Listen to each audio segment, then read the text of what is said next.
change your heart, change your life, change the planet. Hey everybody, it's Tim Van Orden coming to you from the Appalachian Trail in Glastonbury, Vermont.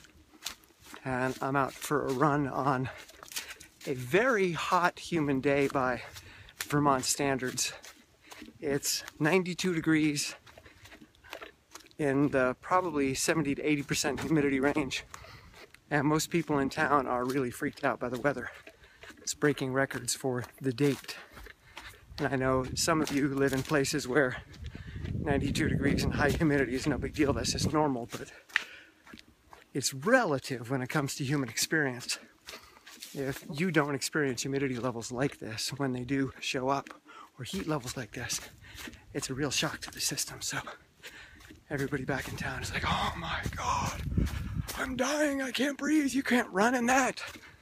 So knowing that this heat is rather exceptional for this area, and knowing that there's a lot of social or peer pressure for me not to be out here running, can flip me into a state where my brain tells me that I don't need to run today, that it's okay if I skip it, that the smart choice is not to run. And this being a rather challenging day for me on many different levels, it would be really easy just to skip the run and say, well, let's take a 0 today and not do it, and we'll just make up for it some other day. Or not make up for it at all and just let it be what it is. But I know from research and from my own experience on countless occasions that if I don't run, if I don't move my body, I'm not moving my brain. And if I'm not moving my brain, my bad situation is only going to get worse.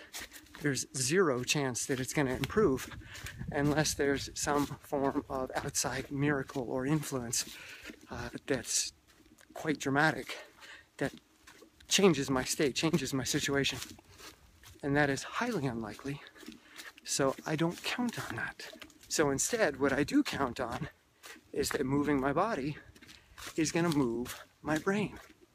And moving my brain is going to change the state that I'm in so that possibilities emerge, so that my experience of the world and of myself and of life changes into a more positive, broader space to work with.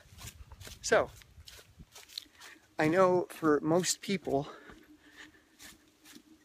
it appears as if motivation is the first step.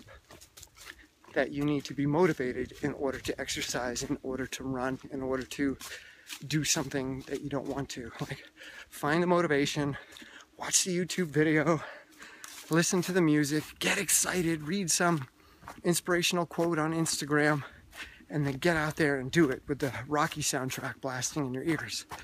But my experience tells me that not only is that not effective, but it's the opposite of what you should really be doing. And again, this is a counterintuitive approach to life that I have really jumped into to great effect. You don't get excited to run. You run to get excited.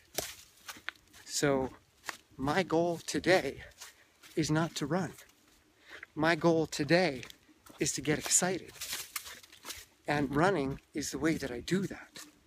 I don't need motivation to do something that I don't want to do running. Like it's an entity unto itself.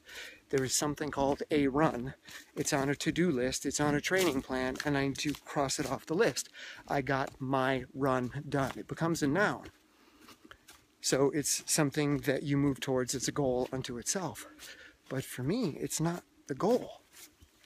It's the journey. It's the vehicle towards the goal. For me, the goal is not a thing. For me, the goal is a state. And that state is excitement. That state is expanded possibility. So the run is simply the way to get there. Just like the car is the way to get to the store. The run moves me towards my goal, excitement.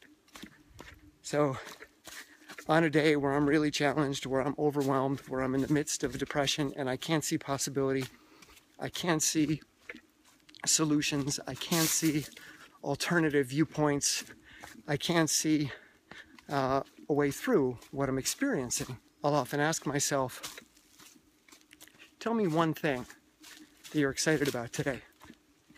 And if I don't have an answer, I don't make one up. I don't think for something I should be excited for. I don't think of all the things I should be grateful for. I get myself moving until excitement bubbles up into me, until excitement rises in me. So sitting, not moving your body, and asking yourself, what are you excited about? And not having an answer, and then trying to use your prefrontal cortex, your cognitive brain, to create an answer. That's a top-down approach.